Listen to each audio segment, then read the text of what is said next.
नमस्कार दोस्तों, आज हम दिखाएंगे आपको हिंदुस्तान का सबसे बड़ा किला चित्तौड़गढ़ को पूरा A to Z दर्शन हम आपको दिखाएंगे। हम पहुंच चुके हैं चित्तौड़गढ़ किले के प्रथम गेट के पास। जैसे ही चित्तौड़गढ़ गेट के पास में जाएंगे, यहाँ पर गाड़िया लोहारों का चबूतरा बना हुआ है।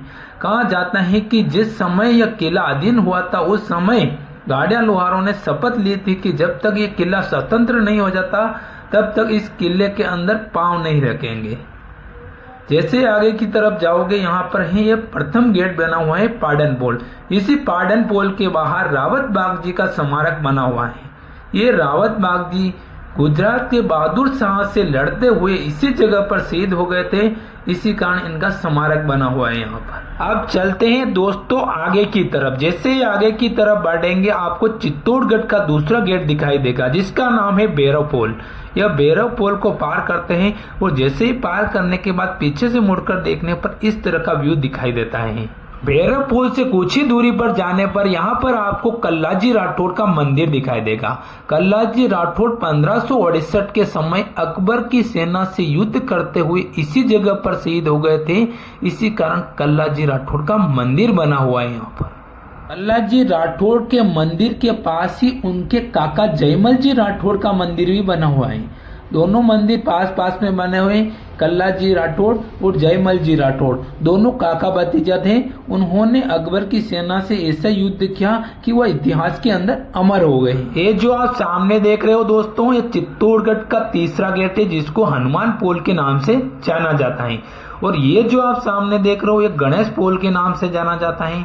जिससे आगे जाने पर आपको पांचवा गेट दिखाई देगा जिसका नाम है जोरला पोल। यानी कि यहाँ पर दो गेट जोड़ों से हैं, इसीलिए जोरला पोल भी कहा जाता है। जैसे घूमते हुए टर्न लेने पर यहाँ आपको एक और गेट दिखाई देगा जिसका नाम है लक्ष्मण पोल। इस लक्ष्मण पोल से आगे जाने पर आपको दिखाई देगा राम पोल। इसी तरह से यहाँ पर 7 पोल बनी हुई हैं जो कि राणा कुंभा ने बनवाई थी, जो कि महाराणा प्रताप के दादाजी के दादाजी हुआ करते थे, राणा कुंभा। अब चलते हैं दोस्तों आगे की तरफ। जैसे ही आगे की तरफ जाएंगे, आपको यहाँ पर कुछ घर दिखाई देंगे।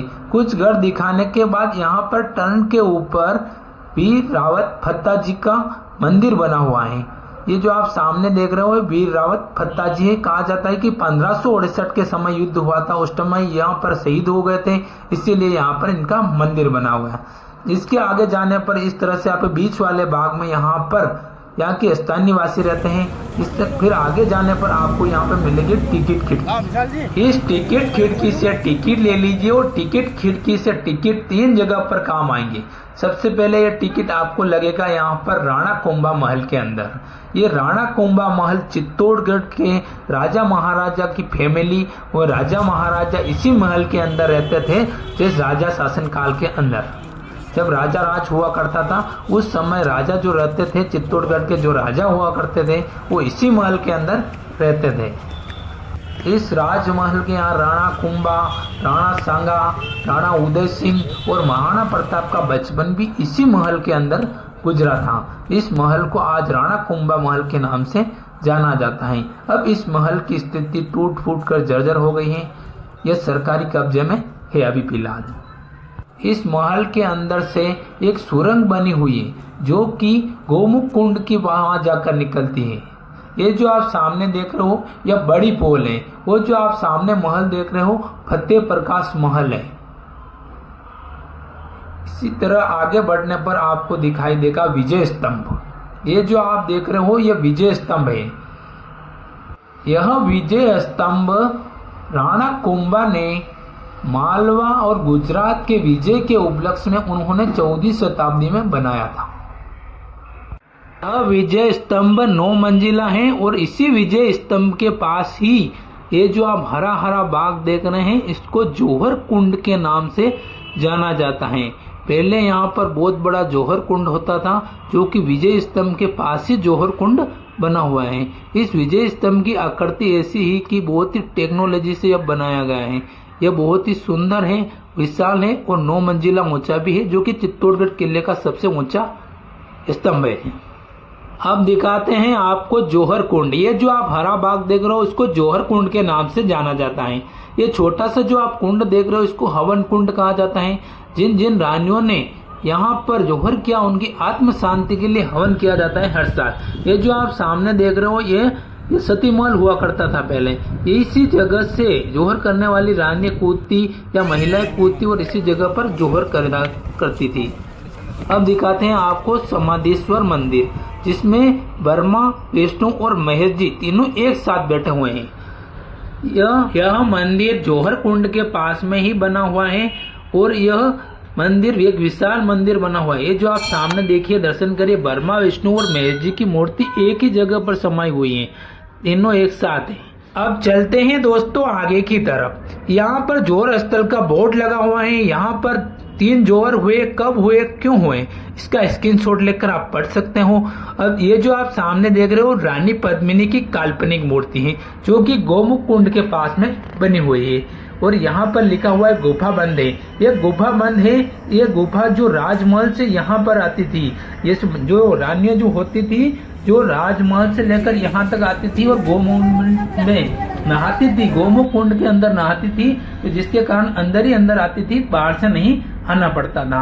अब चलते हैं दोस्तों अंदर की तरफ गौमुख कुंड के। ये जो आप सामने देख रहे हो गौमुख कुंड है। इस गौमुख कुंड के अंदर 12 महीना 24 घंटे इस पानी इस तरह से आते रहता है। नीचे शिवलिंग बना हुआ है। इस शिवलिंग के ऊपर पानी गिरता रहता है 24 घंटों, हमेशा के लिए पानी गिरता ही रहता है। कहा जाता है कि ये एक चमत्कार है। ये पानी कहाँ से आता है अभी तक इसका कोई अनुमान नहीं लगा पाया। यहाँ पर गाय के आकार जैसा एक मुंह है, वहां से पानी निकलता है। ये देखिए सामने, ये गाय के आकार का जैसा मुंह है, यहाँ से पानी निकलता है और वहां पर जाकर गिरता है। और ऐसा माना जाता है कि प्राचीन समय में जब राजा महाराजा के आदमी जब युद्ध करने जाते थे, तो इसी जगह से पानी बिखर जाते थे, ताकि उनको हार का सामना नहीं करना पड़ता। ये जो आप सामने हवेली देख रहे हैं दोस्तों, ये जयमल और पत्ता जी की हवेली है। जयमल जो कि मेड़ता के राजा थे, और पत्ता जी जिन्होंने 1568 के समय युद्ध करा था अकबर से, जो शहीद हो गए थे, इन दोनों की हवेली है। अब हम पहुंच चुके हैं कालिका माता मंदिर। ये एक विशेष मंदिर है, यह इसकी नाम बहुत प्रचलित है। कालिका माता मंदिर चित्तौड़गढ़ किले के अंदर फेमस है। अब चलते हैं दोस्तों अंदर की तरफ और हम दिखाते हैं, आपको दर्शन कराते हैं कालिका माता मंदिर के। जैसे आप अंदर की तरफ जाओगे तो यहाँ पर बहुत सारी भीड़ है, या ऊपर से देखोगे तो इस तरह से दिखाई देगा। अब चलते हैं दोस्तों अंदर की तरफ, करते हैं कालिका माता मंदिर के दर्शन। अब करिए दोस्तों कालिका माता मंदिर के दर्शन। ये देखिए सामने कालिका माता बैठी हुई है और इनके दर्शन कीजिए। और कालिका माता मंदिर के पीछे यहाँ पर सिक्का चिपकाने की परंपरा है। माना जाता है कि सिक्का अपन चिपकाते हैं, अपने मन में कोई मनोकामनाएं होती हैं, तो अगर सिक्का चिपक जाता है तो मनोकामनाएं पूरी हो जाती हैं। अब हम पहुंच चुके हैं रानी पद्मिनी पैलेस। ये जो आप देख रहे हो रानी पद्मिनी पैलेस के अंदर एंट्री कर रहे हैं। रानी पद्मिनी महल अंदर जाके इस तरह से आपको दिखाई देगा, गार्डन बना हुआ है। यहाँ रानी पद्मिनी पहले यहाँ पर रहती थी। रानी पद्मिनी के लिए यहाँ पर पहले 2 प्लेस बने हुए थे, एक बाहर की तरफ, एक जल के अंदर, पानी के अंदर बना हुआ था। इसको जल महल भी कहा जाता है। बाहर जो महल है इसको जनाना महल कहा जाता है, एक मर्दाना महल है।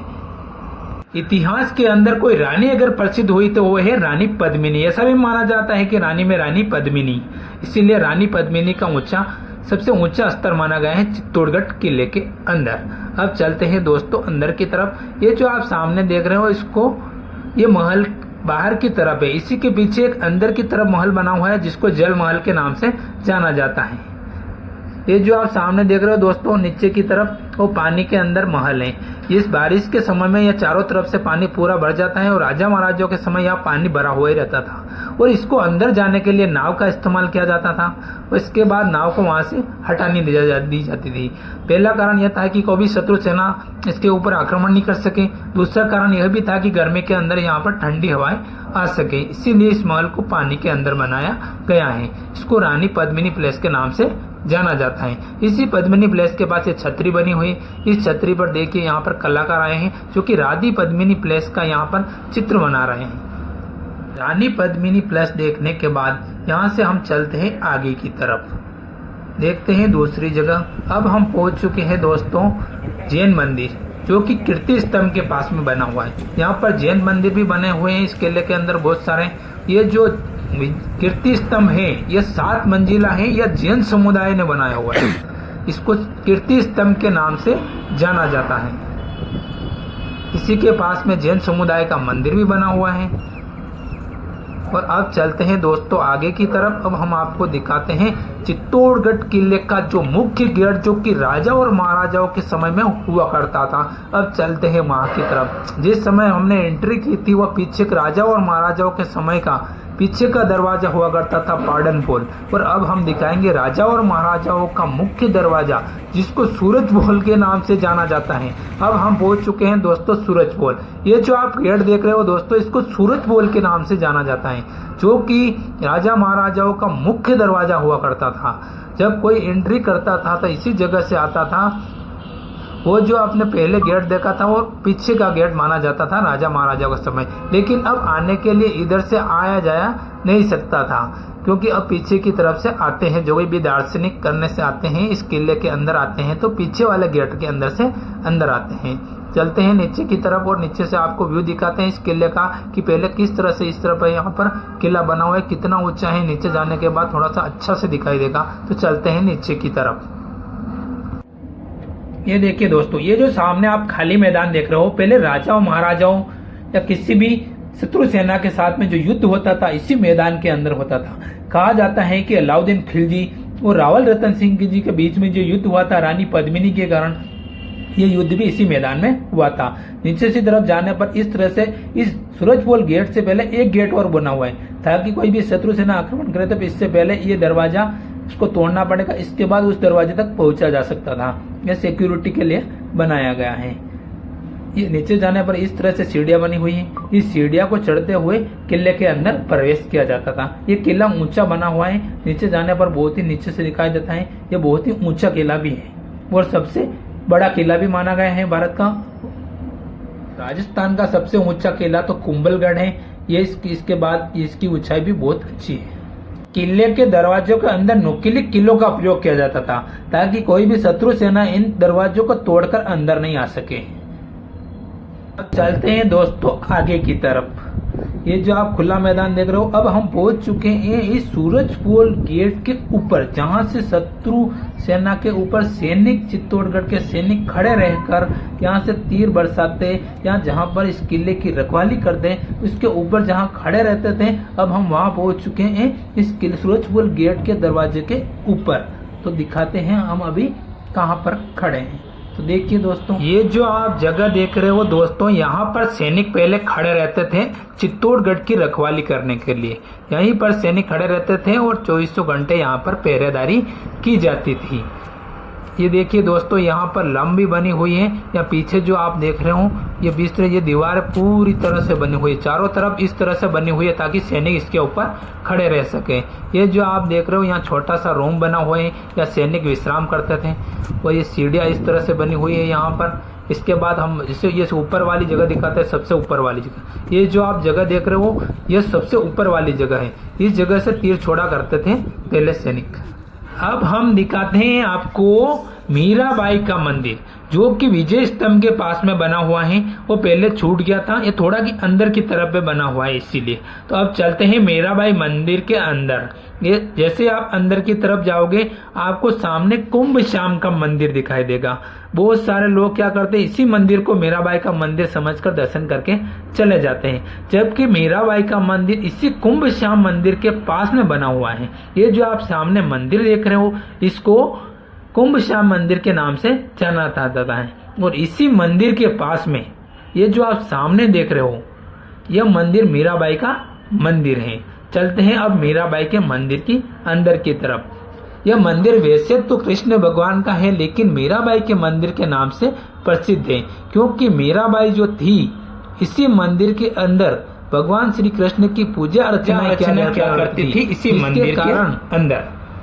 इसी मंदिर के अंदर ही मीराबाई को जहर दिया गया था, जिसके कारण भगवान श्री कृष्ण की कृपा से इसी मंदिर के अंदर वो विष अमृत में बदल गया था। यह भगवान श्री कृष्ण की कृपा से, इसीलिए मीराबाई की मूर्ति भी यहाँ पर बनी हुई है और भगवान श्री कृष्ण की मूर्ति भी यहाँ पर बनी हुई है। सामने देख रहे हो आप भगवान श्री कृष्ण बैठे हुए, वो नीचे मीराबाई वीणा लेकर भजन कीर्तन की अवस्था में बैठी हुई हैं। इसीलिए इस मंदिर को मीराबाई के मंदिर के नाम से विख्यात है। यहाँ पर बोर्ड भी लगा हुआ है कि यहाँ पर इसी मंदिर के अंदर मीराबाई को जहर दिया गया था। यही जहर अमृत में बदल गया था, यह भगवान श्री कृष्ण की कृपा से। अब हम दिखाते हैं आपको फतेह प्रकाश महल। ये जो आप दृश्य देख रहे हो ये फतेह प्रकाश महल का दृश्य है। ये बाहर से आपको इस तरह से दिखाई देगा और अंदर से भी। यह ऊपर से यह यहाँ पर नक्शा बना हुआ है फतेह प्रकाश महल के अंदर ही फतेह प्रकाश महल का नक्शा वहाँ बना हुआ है। महल है जहाँ अपन खड़े हैं। और इस महल के अंदर चित्तौड़गढ़ किले का पूरा नक्शा बना हुआ है। इस किले के अंदर क्या क्या चीजें हैं, विजय स्तंभ, कीर्ति स्तंभ, कालिका माता मंदिर, छोटे तालाब, ये जो मंदिर हैं और जो जौहर कुंड टोटल इस नक्शे के अंदर दर्शाई गई है। इस नक्शे को देखने पर यह पता चलता है कि यह किला एक पहाड़ी के ऊपर बना हुआ है। वैसे आप बाहर से घूमकर इस किले को देख नहीं सकते, लेकिन इस नक्शे को देखकर यह अनुमान लगाया जा सकता है कि यह किला किस तरह से बना हुआ है। ये देखिए, यह नक्शा बहुत ही सुंदर तरीके से बना गया है और इस नक्शे के अंदर चित्तौड़गढ़ की हर एक चीज दर्शाई गई है। बाहर से कैसा है, अंदर से कैसा है, पहले क्या चीज़ है, वैसे स्तंभ कब आएगी, रानी पद्मिनी प्लेस कब आएगा, रास्ता कहाँ से है, टोटल चीज़ें इस नक्शे के अंदर दर्शाई गई हैं। तो इसी तरह से दोस्तों चित्तौड़गढ़ किला हिंदुस्तान का सबसे बड़ा किला माना गया है। यह राजस्थान की एक शान भी है। यह चित्तौड़गढ़ किला उदयपुर और भीलवाड़ा के बीच में चित्तौड़ शहर में चित्तौड़गढ़ स्थित है। महल के अंदर वो सभी हथियार भी दिखाए गए जो युद्ध क्षेत्र में उस समय भाग लिए जाते हैं। और इसी तरह की वीडियोस देखने के लिए हमारे चैनल को सब्सक्राइब करें और वीडियो को लाइक जरूर करें। मिलते हैं अगले वीडियो में, जब तक के लिए जय हिंद। कौन से हथियार कहाँ पर काम लिए जाते थे और क्या काम आते हैं, यह भी लिखा हुआ है, स्क्रीनशॉट लेकर आप पढ़ सकते हो।